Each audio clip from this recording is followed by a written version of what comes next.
So నువ్వు చిన్న కుమారుడుగా ఉన్నా ఉపయోగం లేదు, పెద్ద కుమారుడుగా ఉన్నా ఉపయోగం లేదు. ఇప్పుడు మూడో కుమారుడు, ముగ్గురు కుమారులు ఉన్నారు యాక్చువల్గా ఆ ఉపమానంలో. ఎవరు మూడో కుమారుడు? ఆఖరిగా తండ్రి ఆ పెద్ద కుమారుడితో మాట్లాడితే ఏమన్నాడు? నీ ఈ తమ్ముడు చనిపోయి మళ్ళీ తిరిగి వచ్చాడు. Your brother is dead and he's back. So నీ తమ్ముడు ఎవడైతే ఉన్నాడో, ఇంట్లో నుంచి పారిపోయి డబ్బు సర్వస్వం అనుకొని, స్నేహితులు సర్వస్వం అనుకొని, శరీర కోరికలను తీర్చుకోవడంలోనే సంతోషం ఉందనుకొని, లగ్జూరియస్ లైఫ్లోనే సంతోషం ఉందనుకొని, అదే జీవితం అనుకొని ఎవడైతే వెళ్ళిపోయాడో వాడిక లేడు, వాడు చచ్చిపోయాడు. ఇప్పుడు తిరిగి వచ్చింది ఇంకొక వ్యక్తి. సో ఎంతమంది ఉన్నారు ఇక్కడ? యాక్చువల్గా ముగ్గురు ఉన్నారు. సో చిన్న కుమారుడుగా ఉంటే బాగుంటుందా? చిన్న కుమారుడుగా ఉన్న ఇంట్లోంచి వెళ్ళిపోతావు, దేవుని ప్రేమ నుంచి దూరం అయిపోతావు, శాపానికి లోనవుతావు. పెద్ద కుమారుడుగా ఉంటే, పెద్ద కుమారుడుగా ఉన్నా సరే ఇంటి బయటే ఉంటావు, దేవుని ప్రేమకు నువ్వు దూరంగానే ఉంటావు. మూడో కుమారుడుగా ఉండాలి మనం. ఆ కథలో ఉన్న మూడోవాడు. ఎవరి మూడోవాడు అని అంటే, చనిపోయి కొత్త వ్యక్తిగా మారిపోయి తిరిగి వచ్చినటువంటి వాడు మూడవ కుమారుడు. వాడి ఇంట్లో ఉంటాడు, వాడు తండ్రి సన్నిధిలో ఉంటాడు. వాడు తన నీతిని ఎక్కడెక్కడో ఎత్తుక్కోకుండా దేవునిలో ఎత్తుక్కుంటాడు, యేసుక్రీస్తులో వెతుక్కుంటాడు. యేసయ్యలో నా నీతి ఉంది అనుకుంటాడు. అతను నా సొంత మంచితనంలో నాకు నీతి లేదు, లోకంలో ఉన్నటువంటి డబ్బులో కూడా నాకు నీతి లేదు. మూడో కుమారుడు ఎక్కడుంది నీతి? యేసయ్యలోనే నీతి ఉంది. తిరిగి యేసయ్య దగ్గరికి తిరిగి వస్తా ఉన్నప్పుడు ఆయన కనికరపూర్ణుడు, ఆయన శాంతమూర్తి అయి, నువ్వు నీ మనస్సు ఆయన వైపు నువ్వు త్రిప్పుకుంటే ఆయన నిన్ను త్రిప్పుకుంటాడు. అది మనం చూసినటువంటి వాక్యం కదా. కాబట్టి ఆ విధంగా మనకి తెలియజేసి, యేసయ్య వైపు ఆయనలోనే నీతి ఉందని, ఆయనలోనే నిజమైన జీవితం ఉందని మనల్ని ఆయన వైపు త్రిప్పేటువంటి ప్రక్రియ ధర్మశాస్త్రం చేస్తుంది. ధర్మశాస్త్రం ఇవ్వబడిన దానికోసమే అనేటువంటి విషయం మనం మాట్లాడుకున్నాం. దాన్నే మళ్ళీ రిపీట్ చేసినట్లుగా ఈ 4 అధ్యాయంలో కూడా మాట్లాడతాడు. 1 నుంచి 11 వచనాలు కనుక మనం చూస్తే చకచక మనం చూసేయచ్చు, ఎందుకంటే ఆల్రెడీగా అవే రిపీట్ చేస్తూ ఉంటాడు. అయితే థీమ్ ఇంకొక విషయాన్ని ఏదో హైలైట్ చేయడం కోసం ఇద్దరికి చెప్పిన విషయాన్ని మళ్ళీ హైలైట్ చేస్తుంటాడు, రిపీట్ చేస్తుంటాడు. 4 అధ్యాయం చూడండి. మరియు నేను చెప్పినది ఏమనగా, వారసుడు అన్నిటికీ కర్తయ్యి యున్నను, బాలుడై ఉన్నంత కాలము అతనికి దాసునికి ఏ భేదము లేదు. బాలుడైనంత కాలము అతనికి దాసునికి ఏ భేదము లేదు. మనం ఏమనుకున్నాం? దాసులు ఉంటారు, ఆ దాసుల యొక్క పిల్లలు ఉంటారు. ఆ పిల్లల్ని దాసత్వం కోసం ట్రైన్ చేయడానికి ఏమంటారు, బాల శిక్షకుడు ఒకడు ఉంటాడు. బాల శిక్షకుడు ఉంటాడు. ఈ బాల శిక్షకుడు ఏం చేస్తూ ఉంటాడంటే, ఆ వ్యక్తిని ట్రైనింగ్ ఇస్తూ ఉంటాడు కదా. సరే, వాళ్ళు ఒకవేళ కనుక ఆ దాసుల యొక్క పిల్లలు కాకపోయినా, యజమాని యొక్క పిల్లలైనప్పటికీ కూడా వాడు బాలుడుగా ఉన్న సమయంలో వాడికి దాసునికి పెద్ద తేడా ఏమీ ఉండదు. ఆ బాల శిక్షకుడి కిందే కనుక ఉంటే, ఒకవేళ ఈ యజమాని కొడుకు కూడా కనుక వెళ్ళి, యజమానులు ఎవరు కూడా ఆ స్లేవ్స్ని ట్రైన్ చేసేటువంటి టీచర్ దగ్గరికి వాళ్ళ పిల్లల్ని పంపించరు. ఒకవేళ కనుక యజమాని పిల్లోడు కూడా వెళ్ళి, నేను వాళ్ళతో కూర్చుంటా అని చెప్పి వెళ్ళి ఒకవేళ కూర్చుంటే, వాడు యజమానుడి పిల్లవాడే కావచ్చు, కానీ వాడికి ఆ యొక్క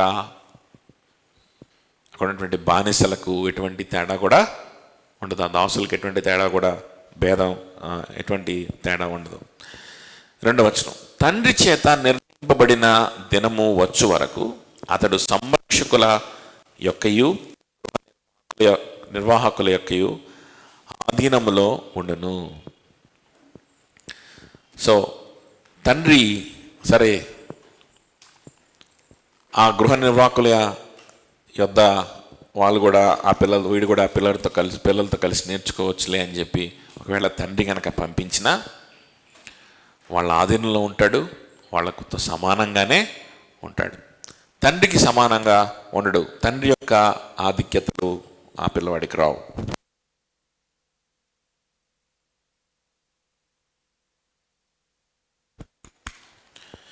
తండ్రి యొక్క ఆస్తి మీద కానీ లేకపోతే తండ్రి యొక్క అధికారం కానీ ఆ పిల్లవాడికి ఉండదు.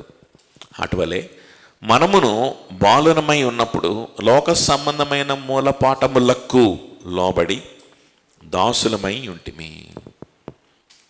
మనం కూడా లోకములో ఉన్నప్పుడంట, బాలురమై ఉన్నప్పుడు లోక సంబంధమైన మూలపాఠములకు లోబడి దాసులమై ఉంటిమి. సో ఈ బాల్యంలో ఉన్న గృహ నిర్వాహకులు లేకపోతే బాల శిక్షకులు వాళ్ళు దాసత్వంలో ఉన్నట్లే ఆ పిల్లవాడు. ఇవన్నీ అలగారికల్గా చెప్తున్నటువంటి విషయాలు, అర్థమవుతుందా? వీటిని ఆ తర్వాత వస్తున్నటువంటి వివరణను బట్టి ఈ అలగరీస్ని మనం చూడాలి, ఈ పోలికల్ని మనం చూడాలి. ఆ పోలికల్ని పట్టుకొని ఆలాడి బాల శిక్షకుడు ఎవడు, గృహ నిర్వాహకుడు ఎవడు, పిల్లోడెవడు, తండ్రి ఎవడు అని చెప్పి లింకులు పెట్టుకోకూడదు. దాని తర్వాత చాలా స్పష్టంగా వివరణ అనేది ఉంది కదా, ఆ వివరణ బట్టే ఆ ముందున్న పోలికల్ని మనం చూడాలి, అలగరీస్ని ఆ విధంగానే చూడాలి. ఎందుకని వివరణ ఇచ్చిన తర్వాత మళ్ళీ వాటిని పట్టుకొని అలా ఎడాల్సిన అవసరం లేదు కదా. ఆ ఊరికనే జస్ట్ మనకు అర్థం అవడానికి, ఒక పిక్చర్ ఇవ్వడానికి, ఒక విజువలైజ్ చేసుకోవడానికి వీలుగా చెప్పినటువంటి మాటలు అన్నమాట. అంతవరకే వాటిని తీసుకోవాలి. బాల శిక్షకుడు పిల్లోడు, వాడు దాసుడితో వాడికి సమానంగా దాసుడిలాగానే ఉంటాడు. లాస్ట్ వీక్ కూడా మనం మాట్లాడుకున్నది. అయితే దీనికి ఏం వివరణ ఇస్తున్నాడు? అటువలే అలాగనే మనమును బాలురమై ఉన్నప్పుడు లోక సంబంధమైన మూలపాఠములకు లోబడి దాసులమై ఉంటిమి. మనలో కూడా ఈ బాలురమై ఉండడం, ఈ చైల్డిష్నెస్ అనేటువంటిది మనలో కూడా ఉన్నింది. ఎప్పుడు ఉన్నింది? యేసు ప్రభుని అంగీకరించక మునుపు, యేసు ప్రభుతో కలిసి బ్రతకాలని నిర్ణయించుకోవడానికి ముందు మనం కూడా ఇలాంటి చైల్డిష్నెస్లో ఉన్నాం. ఏం చేసామా? ఏంటి అసలు చైల్డిష్నెస్ అంటే ఏంటంటే, మనము లోక సంబంధమైన మూలపాఠములకు లోబడి దాసులమై ఉన్నాం. That is our childishness.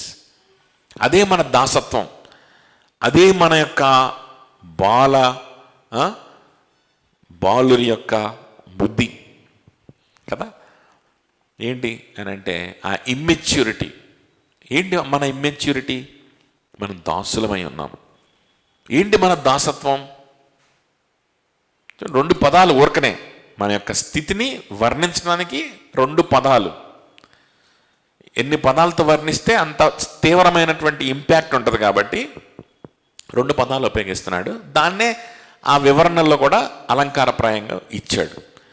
ఒకటి దాసత్వం, ఇంకొకటి ఇమ్మెచ్యూరిటీ, పిల్లోడి స్వభావం.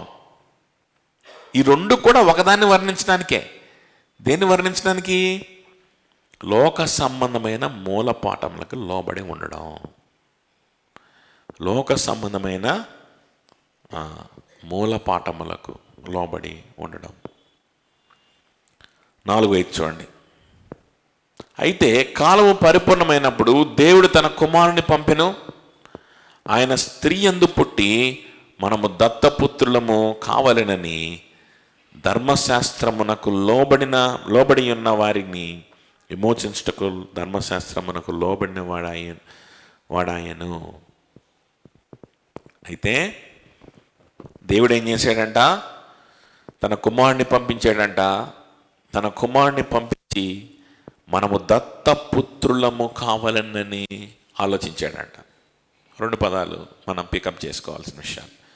దేవుడు తన కుమారుని పంపించాడు, మనల్ని దత్తపుత్రులుగా చేసుకుందాం అనుకున్నాడు. ఇది యాక్చువల్గా ఇక్కడ పౌలు ఎక్స్ప్లెయిన్ చేద్దాం అనుకున్నటువంటి విషయం. దీన్ని ఎక్స్ప్లెయిన్ చేయడానికి కోసమే పౌలు ఏం చేస్తాడంటే మళ్ళా 3 అధ్యాయంలో చెప్పిన విషయాలని మళ్ళీ రిపీట్ చేస్తున్నాడు.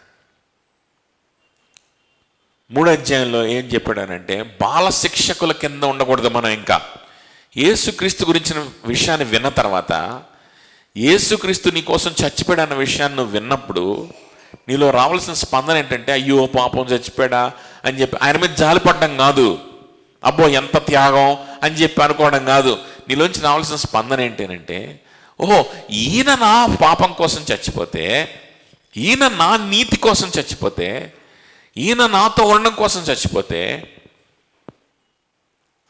నేను ఎవరి దగ్గర ఉండాలి? ఇంకా ఆయన చనిపోయి మళ్ళా తిరిగి లేస్తే సజీవుడిగా ఉంటే నేను ఎవరి దగ్గర ఉండాలి? నేను ఆయన దగ్గర ఉండాలి కదా. ఎవరి దగ్గర ఉండకూడదు? నేను ఇంకా ఈ బాల శిక్షకుల దగ్గర ఉండకూడదు కదా.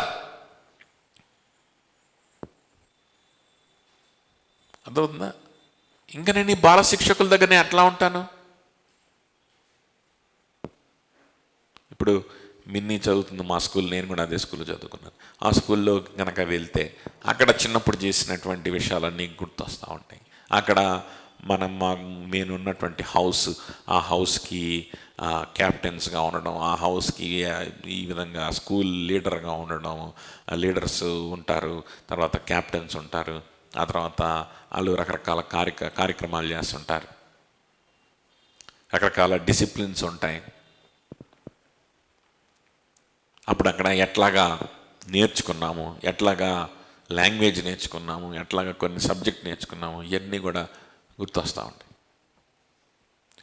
ఎప్పుడైతే ఒక క్రొత్త కెరియర్ అనేటువంటిది, లేకపోతే ఒక కొత్త జీవితం అనేటువంటిది నా ముందుందని, దాంట్లోకి వెళ్ళడానికి అవకాశం ఉందని అర్థమైందో, ఇక మీదట మరలా అదే స్కూల్కి నేను వెళ్ళడానికి ఇష్టపడతానా? కానీ అక్కడ చదువుకున్నప్పుడు, అక్కడ ఉన్నప్పుడు ఎలా అనిపిస్తుంది అంటే ఇదే జీవితం అనిపిస్తుంది. స్కూల్ డేస్ కనుక మనం ఆలోచన చేస్తే ఇదే లోకం అనుకుంటాం. అంటే కొంచెం మంచి స్కూల్స్ అయితే, కొంచెం పెద్ద స్కూల్స్, అక్కడ రకరకాల యాక్టివిటీస్, గేమ్స్, రకరకాల ఏమంటారు మంచి మంచి ఫంక్షన్స్, అక్కడ మళ్ళా టాలెంట్స్ని ప్రదర్శించుకోవడానికి అవకాశాలు, చాలామంది ఫ్రెండ్స్, ఇలా ఉండేటువంటి కాస్త ఆడుకోవడానికి, కాస్త ఇంటరాక్ట్ అవ్వడానికి బోల్డంత టైము, అంత క్రాంప్ అయిపోయి ఇప్పుడు ఉండేటువంటి ఈ కార్పొరేట్ విద్యా సంస్థలలాగా అంత ఒక అపార్ట్మెంట్లో మొత్తం కుక్కి, మొత్తం ఈ స్టడీ అవర్స్, బయటికి వెళ్ళి ఆడుకోవడానికి అవకాశం లేకుండా, ఏం లేకుండా, ఎవరితో మాట్లాడడానికి అవకాశం లేకుండా అట్లా పోవడం, కూర్చోవడం, రావడం, ఇట్లా ఉండే స్కూల్ కాకుండా కొంచెం మంచి స్కూల్ అయితే కనుక అక్కడ ఎలా అనిపిస్తుంది అంటే ఇదే ఇంకా ఇదే మన జీవితం అన్నట్లుగా ఫీలింగ్ వస్తుంది. కొంతకాలం అలా ఆ ఫీలింగ్లో ఉండడం మంచిదే. ఈ టీచర్లు వీళ్ళే ఇంకా ఎవరో ఇంకా ఇప్పుడంటే రకరకాల అధికారులు, కలెక్టర్ ఉంటాడు, కలెక్టర్ పైన మరి ఎమ్మెల్యేలు, మళ్ళీ తర్వాత president, prime minister, chief minister, ఇవన్నీ ఇంకా అప్పుడు ప్రైమ్ మినిస్టర్ అయినా, చీఫ్ మినిస్టర్ అయినా, ప్రెసిడెంట్ అయినా అంతా టీచర్లు, ప్రిన్సిపల్, అక్కడున్న రూల్స్, అదే ధర్మశాస్త్రం, అదే ఆ రూల్స్ ప్రకారం బ్రతకాలి, ఆ రూల్స్ ప్రకారం డిసిప్లిన్డ్గా ఉండాలి, ఇంగ్లీష్లో మాట్లాడాలంటే ఇంగ్లీష్లో మాట్లాడాలి, అక్కడ చదువుకోవాలి, అక్కడ టైం ప్రకారం ఉండాలి, అక్కడ ఎలా బిహేవ్ చేయాలో చెప్తారు, దాని ప్రకారం సంతోషించడం కొంతకాలం మంచిదే. ఆ బాలులుగా ఉన్నటువంటి ఆ పరిస్థితిలో అదే మన లోకంగా అనిపిస్తుంది. కానీ ఎప్పుడైతే మనం బయటికి వస్తామో, ఎప్పుడైతే మనం ఒక వేరే జీవితంలోకి వస్తామో, ఇంకా మళ్ళా అది ఏంటంటే అది ఒక మెమరీగా ఉంటుంది తప్ప మళ్ళా దాన్నే మన లోకంగా మనం భావించలేం కదా. ఇప్పుడు మారిపోయింది. ఇప్పుడు జీవితం మారిపోయింది. ఇప్పుడు వేరే వాళ్ళ కింద ఉన్నాం. ఇప్పుడు ఒక ఉద్యోగం చేస్తున్నాం అనుకోండి, ఆ ఉద్యోగం ఇచ్చిన వాడి కింద, ప్రభుత్వం కింద. వీళ్ళందరూ ఏం అర్థం అవుతుంది. అప్పుడు ఏం అర్థం కావు. అప్పుడు టీచర్లే, వాళ్ళే కలెక్టర్లు, వాళ్ళే ప్రైమ్ మినిస్టర్, ఏదైనా అంతా అక్కడే కదా. శిక్షించడానికి, తిట్టడానికైనా, కొట్టడానికైనా.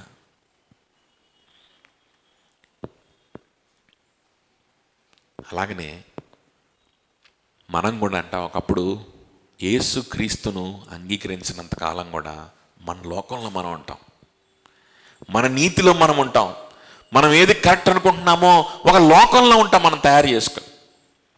కానీ యేసుక్రీస్తు గురించిన విషయాన్ని నువ్వు వినిన వెంటనే నువ్వేం చేయాలంటే ఆ లోకంలో నుంచి బయటకు వచ్చేసేయాలి. యేసుక్రీస్తు యొక్క పరిపాలన కిందకి వెళ్ళిపోవాలి.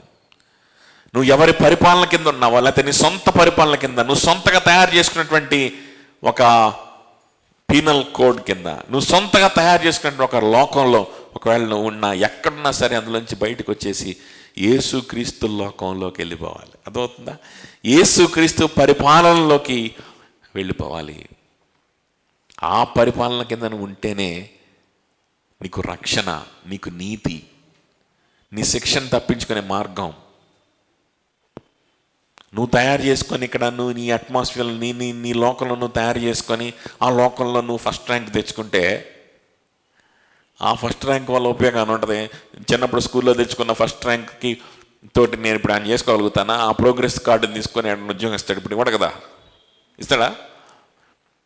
ఇవ్వడు.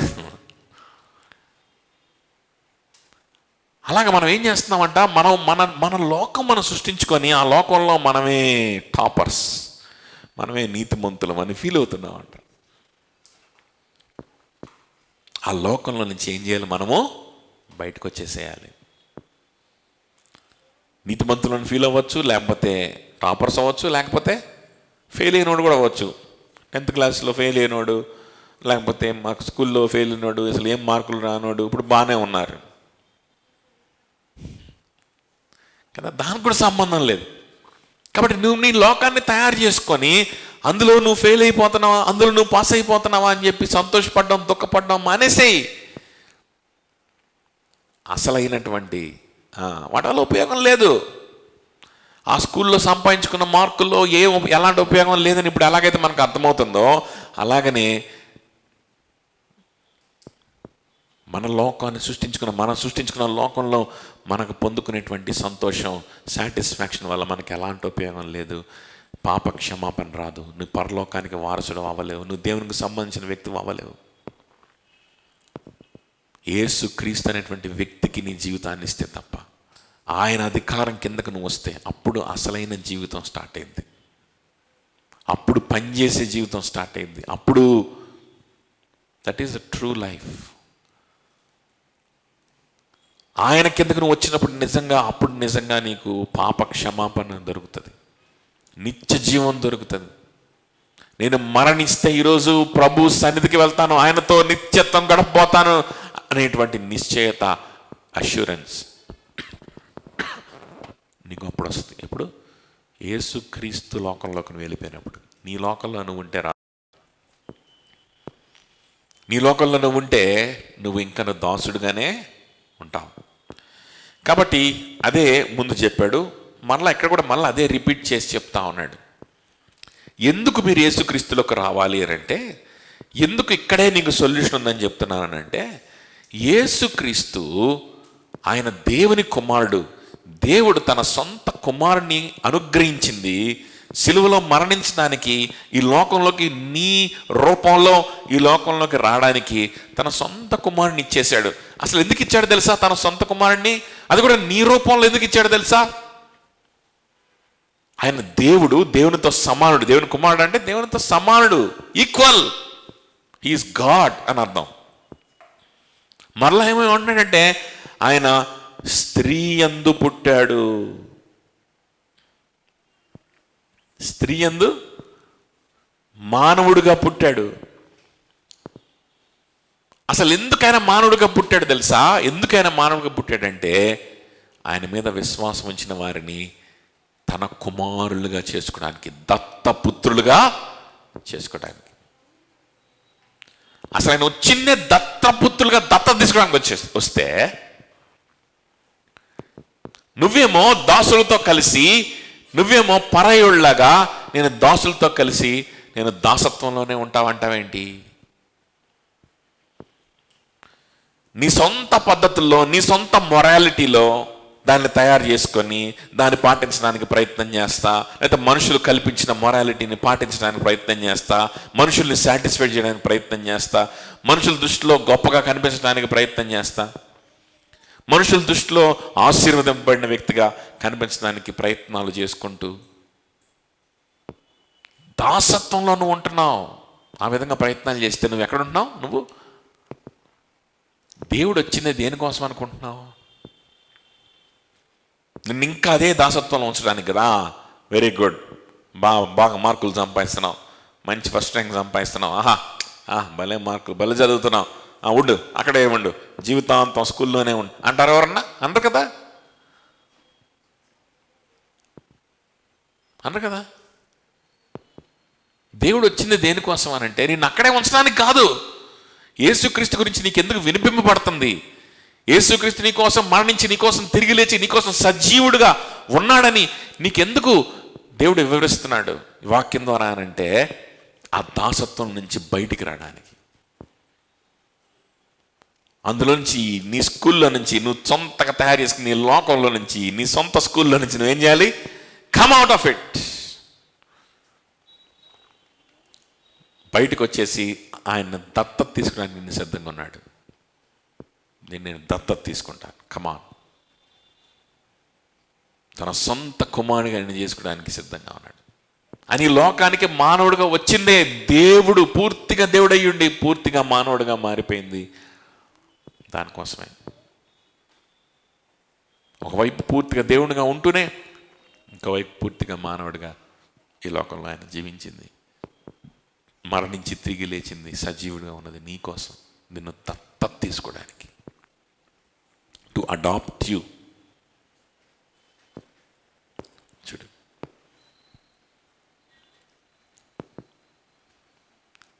అయితే కాలము సంపూర్ణమైనప్పుడు దేవుడు తన కుమారుని పంపెను, ఆయన స్త్రీ యందు పుట్టి మనము దత్తపుత్రులము కావాలని, మనం దత్తత తీసుకోవడానికి. ఇంకా ఏం చేశాడంట? ధర్మశాస్త్రములకు లోబడి ఉన్న వారిని విమోచించుటకై ధర్మశాస్త్రములకు లోబడి వాడాయను. ఇంకా ఏం చేశాడంట? ధర్మశాస్త్రములకు లోబడిన వారిని విమోచించడానికి. ధర్మశాస్త్రం కిందను మనందరం ఉన్నాం. దేవుని దృష్టిలో మనందరం పాపులుగా ఉన్నాం. దీనికి క్లారిటీ ముందు అధ్యాయంలోనే మనం తీసేసుకున్నాం ఆల్రెడీ. గుర్తుందా మీకు? ధర్మశాస్త్రము మన మీద ఏం చేస్తుంది? నిందారోపణ చేస్తుంది, మన మనస్సాక్షిని బలపరుస్తుంది. మనం పాపులమనే సంగతిని అది హైలైట్ చేసి చూపిస్తుంది తప్పించుకోలేని విధంగా. సో మనందరం కూడా ధర్మశాస్త్రానికి లోబడి ఉన్న వాళ్ళమే. ఏదో ఒక విధమైన ధర్మశాస్త్రం మోషే ద్వారా దేవుడిచ్చిన ధర్మశాస్త్రమే కాకపోవచ్చు, పెద్ద కుమారుడివే కాకపోవచ్చు, చిన్న కుమారుడివై ఉండొచ్చు. చిన్న కుమారుడిలాగా విచ్చలవిడిగా ఉండకపోవచ్చు, పెద్ద కుమారుడు కూడా అయి ఉండొచ్చు. వీళ్ళిద్దరిలో ఎవరిలాగా ఉన్నా ఉపయోగం లేదు. మూడో వాడు ఉన్నాడు అని మాట్లాడుకున్నాం కదా, వాళ్ళలాగా ఉండాలి. వీళ్ళిద్దరిలో ఎవరి దాకా ఉన్నా ఉపయోగం లేదు. కాబట్టి ఏ ధర్మశాస్త్రమైనా కావచ్చు, నీ సొంతగా తయారు చేసుకున్న ధర్మశాస్త్రం కావచ్చు, దేవుడు ఇచ్చిన ధర్మశాస్త్రాన్ని బేస్ చేసుకొని అందులో ఉన్న నీతులు పాటించడానికి ప్రయత్నిస్తున్నాను అనుకుని ఏదో 4 నీతులు పాటించి సంతోషపడడం, నీతిమంతుని అనుకోవడం, అదైనా కావచ్చు. మనందరం ధర్మశాస్త్రానికి లోనైన వారమే. ఈ ధర్మశాస్త్రం ఏమో మనకేం చెప్తా ఉంటుందంటే నువ్వు పాపివి, నువ్వు బలహీనుడివి అని మనకు స్పష్టత చేస్తూ ఉంటుంది. రోజు రోజుకి స్పష్టం చేస్తూ ఉంటుంది ధర్మశాస్త్రం, మనకు చూపిస్తూ ఉంటుంది. కాబట్టి పాపులమైనటువంటి మనము శిక్షకు అర్హులమైనటువంటి మనల్ని విమోచించాలి అని అంటే ఎవరు రావాలి? ఈ ధర్మశాస్త్రాన్ని పూర్తిగా నెరవేర్చి పరిశుద్ధుడుగా తను తాను నిరూపించుకున్నటువంటి వాడే మనల్ని విమోచించగలడు. ఎందుకంటే చూడండి, సామ్స్ 49, 7 and 8 వర్సెస్, కీర్తనలు 49, 7, 8 వచనాలు చూడండి.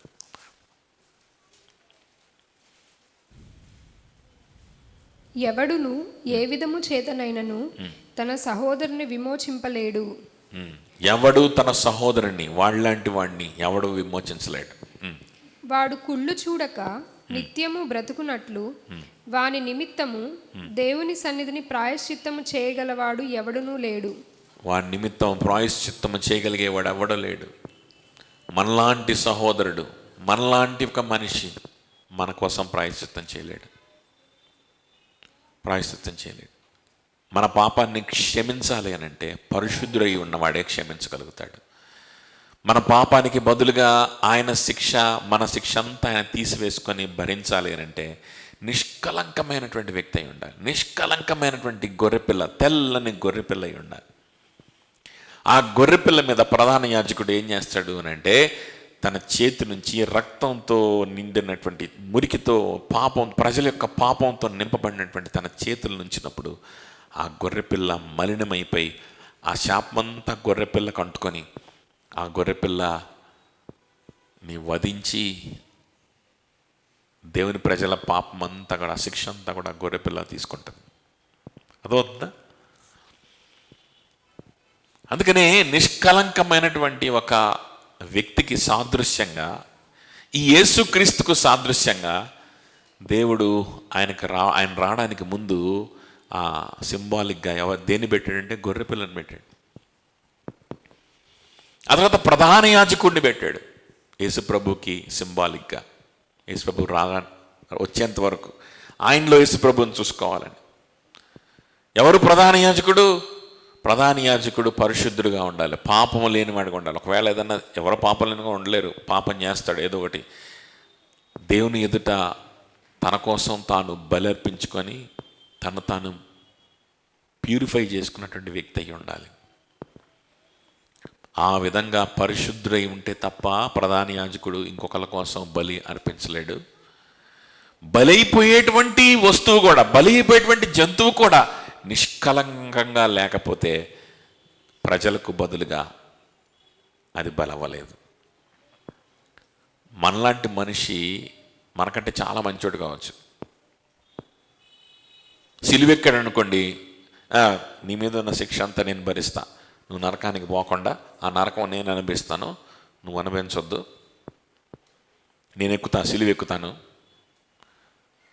నువ్వు పరలోకానికి వెళ్ళిపోతావులే, నీ బదులుగా ప్రభా వాడి బదులుగా సుభాష్ బదులు నేను శిక్ష అనుభవిస్తాను, నాకే అతనికి వేసేటువంటి నరకం అదంతా ఏం వేస్తావు నా మీద అని చెప్పి నేను సిలువకు అప్పు చెప్పుకున్నాను అనుకోనాను. నేను ఫస్ట్ పాయింట్ ఏం జరిగిద్ది అని అంటే ఆ శిక్ష అంతా అనుభవించక ముందే చస్తాను.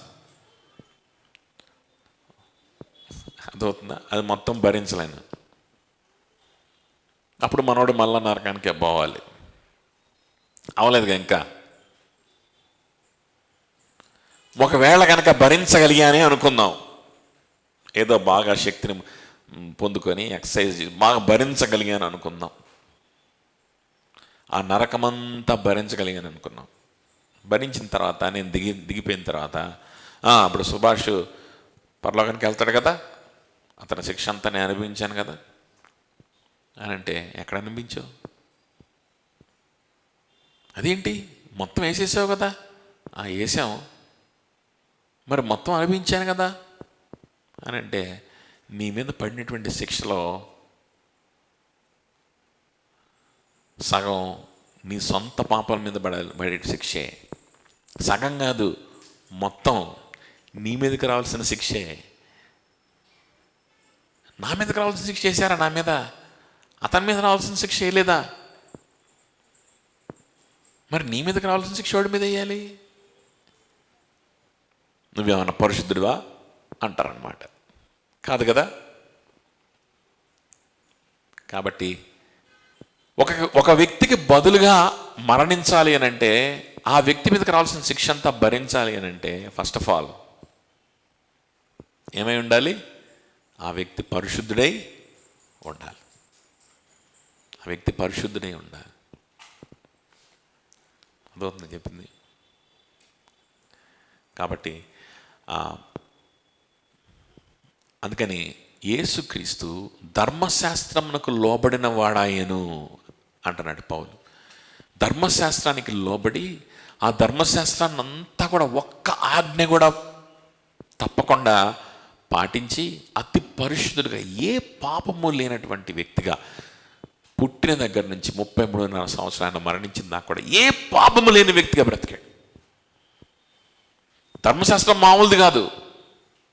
చిన్న తలంపుల్లో పాపం జరిగినా పట్టేస్తుంది. అంత భయంకరమైనది ధర్మశాస్త్రం. నువ్వు ఆలోచన చూపులో తప్పని నిన్ను పట్టేస్తుంది. పాపం చేశావు, నీకు నరకం రావాలి అని చెప్పి సెంటెన్స్ రాసి పారేస్తుంది. తప్పించుకోవడం చాలా కష్టం అటువంటి ధర్మశాస్త్రం. ఎందుకంటే ఇచ్చింది సాక్షాత్తు పరిశుద్ధుడైన దేవుడు.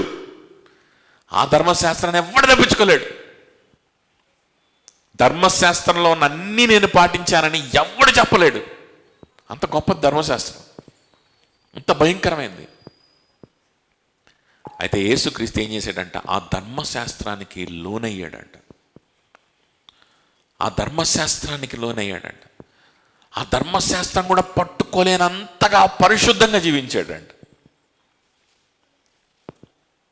Is clean. ఇప్పుడు ఆయన సిలువెక్కితే ఆయన మీద పడే శిక్ష మన శిక్షే కానీ, నా శిక్షే కానీ ఆయన మీదకి రావాల్సిన శిక్ష కాదు. సో కంప్లీట్గా నా మీదకి రావాల్సిన శిక్ష అంతటినీ ఆయన భరించడానికి ఆయన క్లీన్ అయిపోయాడు. క్లీన్గా ఉన్నాడు. క్లీన్గా ఉన్నాడు. నా మీద ఉన్న మురికంతా ఆయన మీద వేసేయచ్చు. అంత క్లీన్గా ఉన్నాడు. ఆయన మీద ఆల్రెడీ మురికుంటే నా మురికిని తీసుకెళ్ళి ఆయన మీద వేయలేను కదా, ప్లేస్ ఉండదు. ఆయన మీద ఆల్రెడీ శిక్ష ఉంటే నా శిక్షను తీసుకెళ్ళడానికి అక్కడ ప్లేస్ ఉండదు. కానీ ఆయన ఏ శిక్ష కూడా ఆయన అర్హుడు కాదు. ఏ పాపము ఆయన మీద లేదు, ఏ మలినము ఆయన మీద లేదు. He's clean, clear. తను తాను ఆ విధంగా క్లీన్గా చేసుకొని కమాన్ ఇచ్చేసి, నీ శిక్ష నేను భరిస్తాను, నీ శిక్ష నేను భరిస్తాను. చిన్న చేతిలో ఏ భారం లేదు, నా నెత్తి మీద ఏ భారం లేదు. ఆజ్ఞలన్నింటినీ పాటించాను నీకోసమే. ఏ పాప భారం నా భుజాల మీద లేదు, నా నెత్తి మీద ఏం లేదు, నా చేతిలో ఏం లేదు. ఇచ్చేసి నీ బ్యాగేజ్ అంతా నాకు ఇచ్చేసి, ఇదిగో నీ మీద మూటలన్నీ నా మీద వేసేసాయి, నీ మీద ఉన్నటువంటి ఆ పాపమంతా నా మీద వేసేసాయి. నేను మోస్తా. I'm ready, I'm ready, I'm free, I'm free of every sin. ధర్మశాస్త్రము కింద ఆయన జన్మించి, ఎందుకు ఆయన ధర్మశాస్త్రాన్ని పాటించాడు అని అంటే దీనికోసం. ఆ విధంగా చేసి ఆ మూటలన్నీ, ఆ పాపపు భారమంతా భరించి, నువ్వు ఒక్క పని చేయి, నాతో కలిసి బ్రతుకు, ఈ పాపమంతా దిమ్మకి రావాల్సిన శిక్ష అంతా నేను భరించి, నేను మరణమైపోయి సమాధి చేయబడి 3వ దినాన్ని తిరిగి లేచి మళ్ళీ నీ దగ్గరకు వస్తా, నీతోనే బ్రతుకుతా, నువ్వు నాతో ఉండు, నాతో కలిసి బ్రతుకు, నాతో కలిసి బ్రతుకు. నీ పాపము నీ జోలికి రాకుండా నేను చూసుకుంటా. నీ పాపానికి రావాల్సిన శిక్ష నీ మీదకి ఎన్నడూ రాకుండా నేను చూసుకుంటా. ఆ శిక్ష నీ మీదకి ఇంకా రాకుండా నేను చూసుకుంటా. నువ్వు మరలా పాపం చేయడం కూడా మళ్ళీ నువ్వు చేయకుండా కూడా నేను నీకు సహాయం చేయగలుగుతా, నాతో నువ్వు కలిసి నడవగలిగితే. అలాంటి స్నేహాన్ని ఇస్తాను, అలాంటి ప్రేమనిస్తాను. నీ మూటల్ని నా మీద వేసేసి, అంతేగాని నువ్వేదో ఇంకోటి ఏదో చేసి నీ మీద ఉన్నటువంటి భారాన్ని తీర్చుకుందామని నువ్వు ప్రయత్నం చేయొద్దు. కొత్త భారాల్ని మోపుకోవద్దు. పాపపు శిక్ష నీ మీద ఉంది. ఈ పాపపు శిక్షను కప్పిపుచ్చుకోవడానికి, నీ మీద ఉన్నటువంటి శాపాన్ని కప్పిపుచ్చుకోవడానికి ఏదో నీతి క్రియలు చేసినట్లుగా, ఏదో దాన ధర్మాలు చేసినట్లుగా, ఏదో స్నేహం ఉప్పొంగి పొర్లుతున్నట్టు, ఏదో కుటుంబ సభ్యుల మీద ప్రేమ పొంగుతున్నట్టు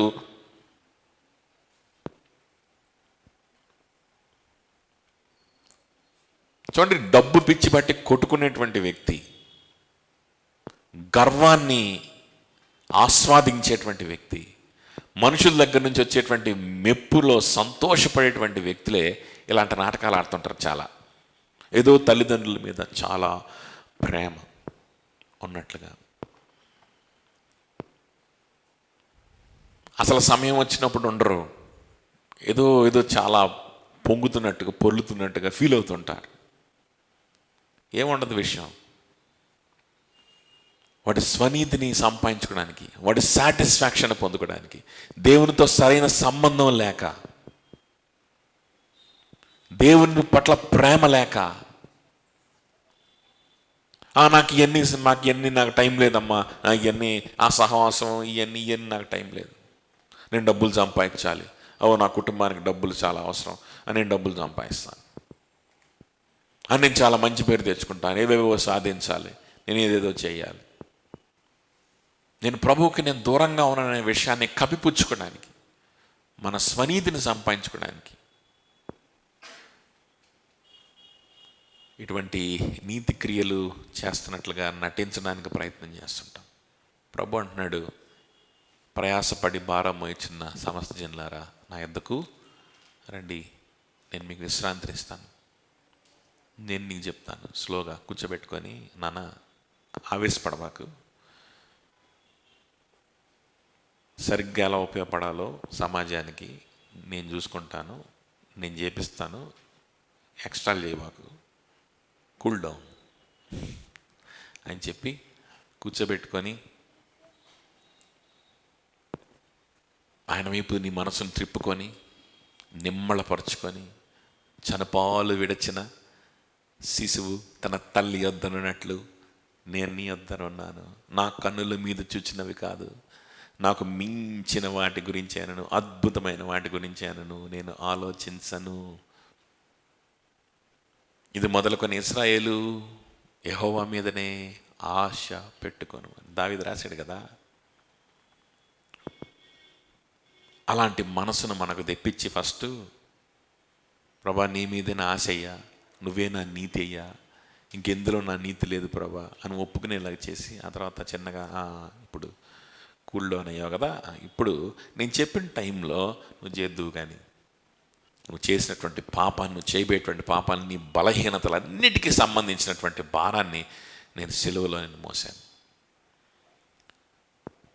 నేను మానవుడిగా వచ్చి నువ్వేదో ఇది న్యాయం కదా ప్రభా, ఇట్లా ఉంటే నీతి కదా ప్రభా, ఇట్లా ఉంటే పరిశుద్ధం కదా ప్రభా, ఇదే కదా మనం చేయాల్సిన ధర్మం అని చెప్పి నాకు ప్రసంగాలు చేయొద్దు. నువ్వు ధర్మశాస్త్రం అంతా పాటించింది ఎవరో?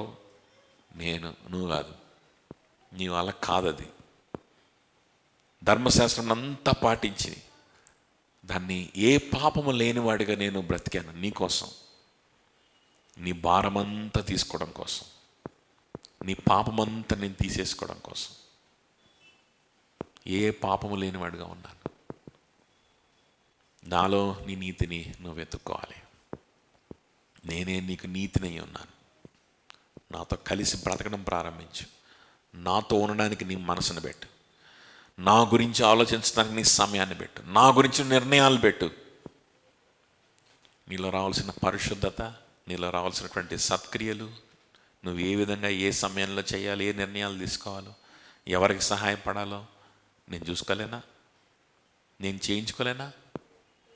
అదవుతుందా చెప్తుంది. దేవుడు చేయించుకుంటే ఇంకంత అద్భుతంగా ఉంటుంది. అది ఎంత అద్భుతంగా ఉంటుంది చూడండి.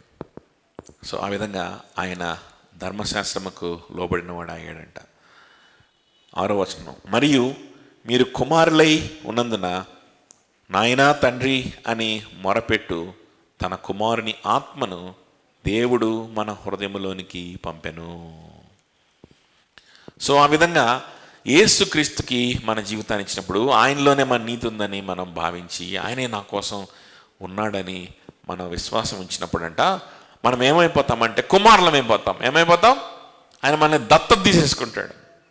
ఇలాంటి విశ్వాసం ఉంచి యేసయ్యకు అందుబాటులో ఉండమే మన ప్రయారిటీగా పెట్టుకున్నప్పుడు, ఆ విధంగా ఆయన వాక్యానికి సంఘానికి అందుబాటులో ఉండమే మన ప్రయారిటీగా పెట్టుకున్నప్పుడు, ఫర్ ఎగ్జాంపుల్ అప్పుడు ఏమవుద్దంట, మనల్ని ఆయన దత్తత తీసేసుకుంటాడు. మనం ఏమైపోతాం, కుమారులం అయిపోతాం. సో కుమారులం అయిపోయిన తర్వాత ఏం జరుగుద్దంట, నాయనా తండ్రి అని మొరపెట్టు తన కుమారుని ఆత్మను దేవుడు మన హృదయముల్లోనికి పంపెను. అలా మీరు దత్తపుత్రులు అయిపోయారు, మీరు మిమ్మల్ని దత్త తీసేసుకున్నారని ఆ గలతీలో ఉన్నటువంటి సంఘస్థులతో చెప్తున్నాడు.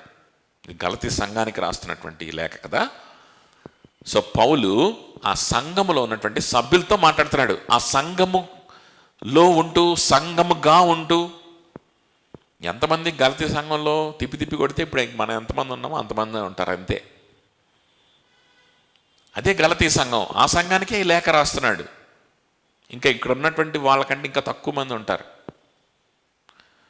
వాళ్ళు నిజమైన విశ్వాసులు అయ్యుండి, వాళ్ళు యేసు క్రీస్తుతో సమయం గడుపుతూ, ఆయన కోసం బ్రతుకుతూ, ఆయన సువార్త ప్రకటిస్తూ, వాళ్ళందరూ కలిసి ఒకరినొకరు బలపరుచుకుంటూ సంఘముగా యేసయ్య గురించి జ్ఞాపకం చేసుకోవడానికి, ఒకరినొకరు జ్ఞాపకం చేసుకోవడానికి కలిసి కుటుంబంగా వాళ్ళు ఉంటున్నారు. ప్రతి దినము కలుస్తున్నారు, రొట్టె విరుస్తున్నారు, ఆరాధన చేసుకుంటున్నారు, ఒకరికొకరు అందుబాటులో ఉంటున్నారు, కలిసి గుంపుగా ఉంటున్నారు, వాళ్ళు ఒక కుటుంబంగా ఉంటున్నారు. దాన్నే సంఘం అంటారు, దాన్నే సహవాసం అంటారు. మీరు ఇలా ఉన్నారు కదా, ఎలా ఎందుకు ఉంటున్నారు అనుకుంటున్నావు? మీరు ఇలాగా అంత ఈజీ కాదు ఇలా ఉండడం. మీరు యేసయ్య కోసం బ్రతకాలని నిర్ణయం తీసుకున్నారు, అందుకే మీరు కలిసి ఒక సంఘంగా ఉంటున్నారు, ఆయనకు అందుబాటులో ఉంటున్నారు. ఎందుకు ఇలా మారారు తెలుసా మీరు? ఎందుకనంటే దేవుడు తన సొంత కుమారుణ్ణి మీకోసం అనుగ్రహించాడు కాబట్టి. ఆ సొంత కుమారుడు ఏం చేశాడో తెలుసా? ఆయన ఏ పాపము లేనివాడుగా ఉండి నీ పాపం అంతా ఆయన తీసుకున్నాడు కాబట్టి అలా ఉన్నాడు ఆ కుమారుడు.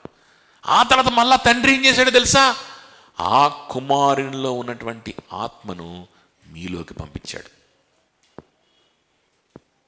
ఈ ఆత్మ, ఈ పరిశుద్ధాత్మ దేవుణ్ణి మీలో ఉండి నివసించడానికి ఆ పరిశుద్ధాత్మ దేవుని మీలోకి పంపించేశాడు. మిమ్మల్ని సొంత పుత్రులుగా దత్తత తీసుకొని తన కుమారుని యొక్క ఆత్మ అంటే పరిశుద్ధాత్మ దేవుడు. పరిశుద్ధాత్మ దేవుడికి ఇంకో పేరు ఏంటంటే యేసుక్రీస్తు ఆత్మ.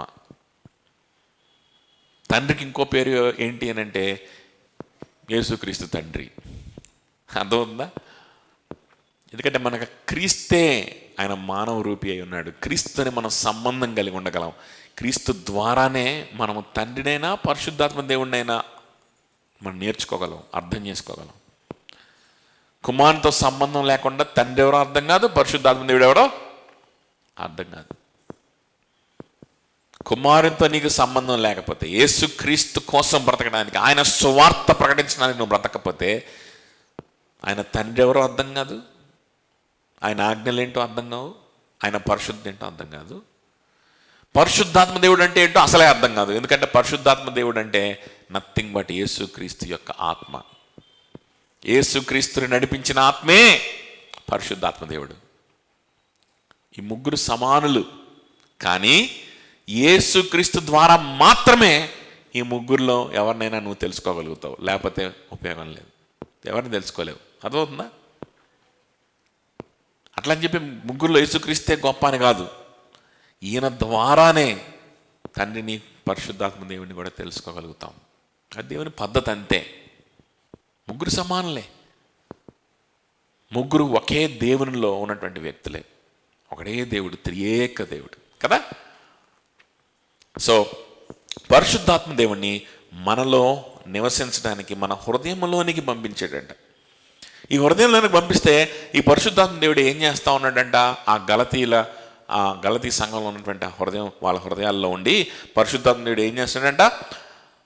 నాయనా తండ్రి అని మొరపెట్టు తన కుమారుని ఆత్మ. ఏంటి నాయనా తండ్రి అని మొరపెట్టు కుమారుని ఆత్మ అని అంటే, మనకి ఇంగ్లీష్లో కానీ హీబ్రూలో కానీ మన గ్రీక్లో చూస్తే అబ్బా తండ్రి అనేటువంటి మాటలు మనం చూస్తాం. అబ్బా అంటే ఏంటి, తండ్రి అంటే ఏంటి? రెండు ఒకటే. కానీ 2 సార్లు 2 వేరే వేరే విధాలుగా ఆ పదాన్ని వాడారు అక్కడ. ఎందుకు వాడారు అనంటే, అబ్బా అనేటువంటి పదము అది ఇన్ఫార్మల్గా హెబ్రీ కుటుంబాల్లో తన సొంత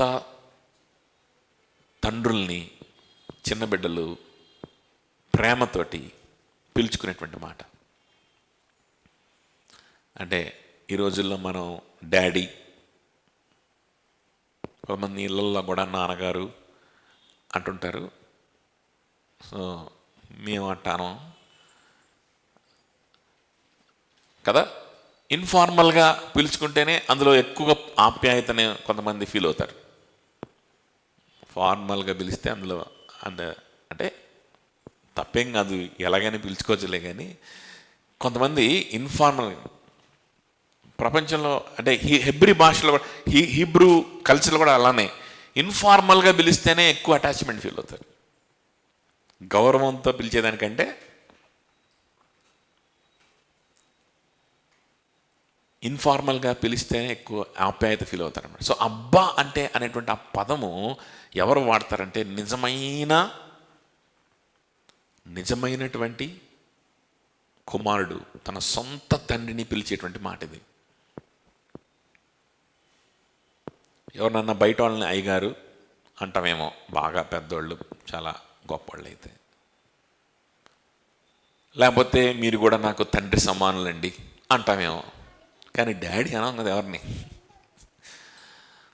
అంటావా? అనం. ఆ మాట ఒక్కడికే మనం అంటాం. అలాంటిది అనమాట ఈ పదం. ఏంటది? అబ్బా అనేటువంటి పదం. ఇప్పుడు కొంతమంది దైవజనులు పాటలు రాస్తుంటారు కదా, డాడీ అనేటువంటి పదంతో కొంతమంది ప్రార్థన చేసేటప్పుడు అలాంటి ఇది వింతగా ఉంటుంది మనకు. కానీ ఇట్ ఈస్ బిబ్లికల్.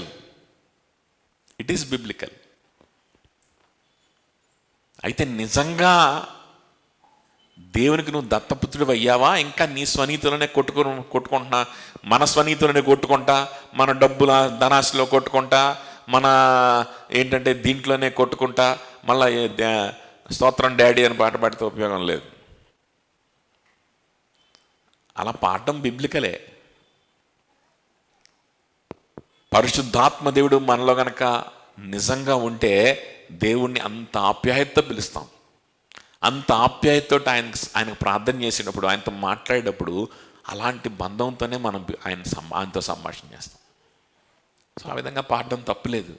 కానీ నిజంగా ఉందా ఆ సంబంధం నీకు అని ఆలోచించుకొని పాడాలి. బరి తగ్గించి పాడకూడదు. అర్థమవుతుందా? ఒక వ్యక్తి నిజంగా నీ తండ్రి కాకుండా పోయి డాడీ అని పిలవలేవు. తండ్రి గారు, అయ్యగారు, మీరు తండ్రి సమానులండి, ఇలాంటి నాటకాలు ఎన్నైనా ఆడొచ్చు, కానీ డాడీ అని పిలవలేవు కదా. దేవునితో నిజంగా నీకు ఆ సంబంధం ఉంటేనే అది పాడాలి. ఒకవేళ సంబంధం లేకపోతే నువ్వే నా తండ్రి వెయ్యా, నువ్వే నా పితరుడు వెయ్యా అని చెప్పి ఏదో షో చేసుకో.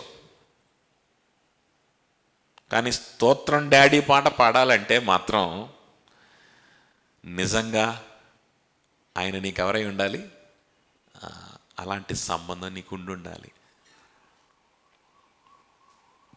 ప్రతి స్వనీతిని విడిచిపెట్టి, నీ ప్రతి ఆలోచన విడిచిపెట్టి, నీ సొంత ఆలోచనల మీద ఆధారపడకుండా, నీ ఎమోషన్స్ మీద ఆధారపడకుండా యేసయ్య కోసం బ్రతకడానికి, ఆయనలోనే సంతోషం ఉందని ఎరిగి ఆయన కోసం బ్రతుకుతున్నటువంటి వ్యక్తి అయి ఉండాలి.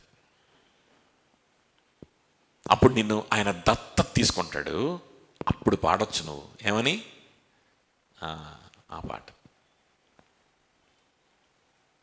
అసలు మనలో ఉన్నటువంటి దేవుని ఆత్మే అలాంటి సంబంధాన్ని మనకు ఏర్పాటు చేస్తుంది.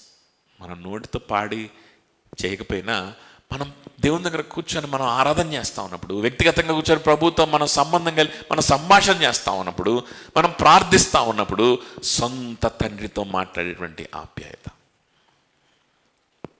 ఈజీగా డాడీ అని నేను మాట్లాడగలుగుతాను. నేను వ్యక్తిగతంగా ప్రార్థన చేసుకునేటప్పుడు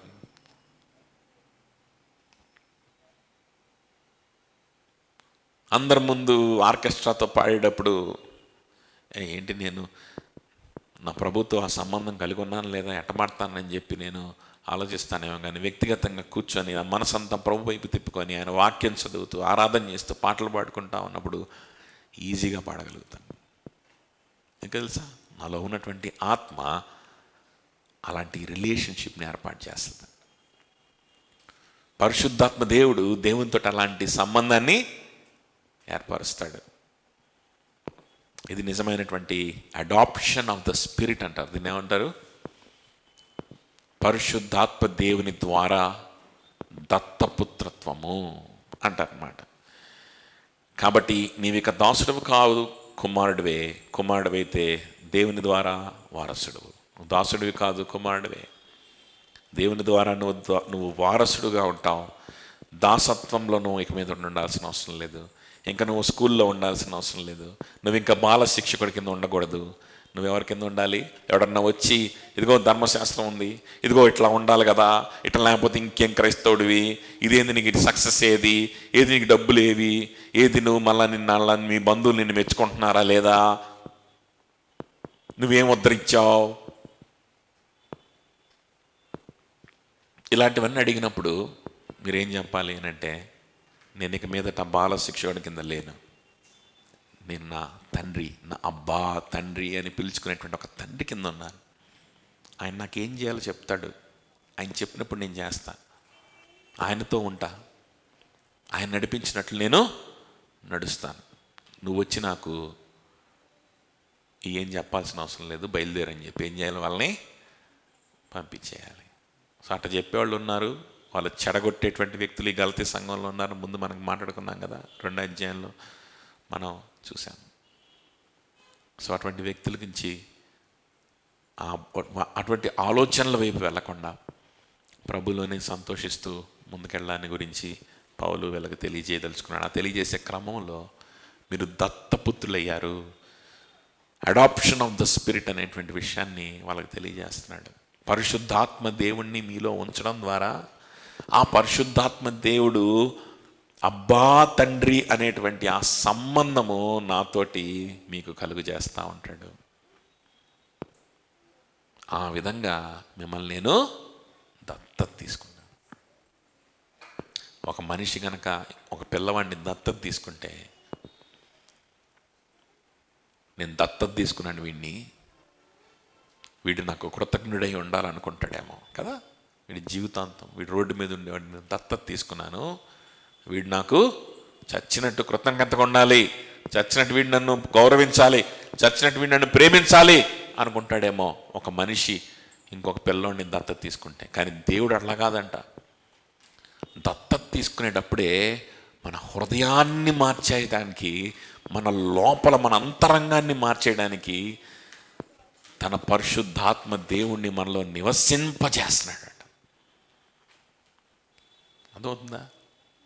ఈ నేను దత్తత తీసుకున్నా ఈయనను ద్వేషిస్తూనే ఉంటాడు అని తెలిసి కూడా దత్తత తీసుకొని ఆ ద్వేషించే హృదయాన్ని తీసేసి ఆయనే తన సొంత ఆత్మను పెట్టేసి అబ్బా తండ్రి డాడీ అని పిలిచేటువంటి ఆప్యాయతతో పిలిచేటువంటి ఆ మనసును ఆయనే ఇంప్లాంట్ చేసి దత్తత తీసుకున్నాడు. చూసుకోండి,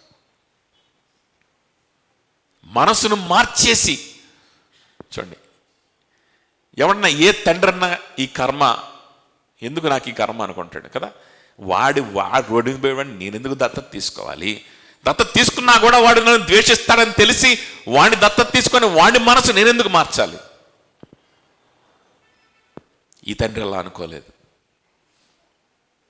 ఆయన ద్వేషించేటువంటి పిల్లవాడిని దత్తత తీసుకొని ఆ ద్వేషాన్ని ఆయనే తీసివేయడానికి తన ఆత్మను ఆయనలో ఆ పిల్లవాడిలో నివసింప చేస్తున్నాడు. చూసారా,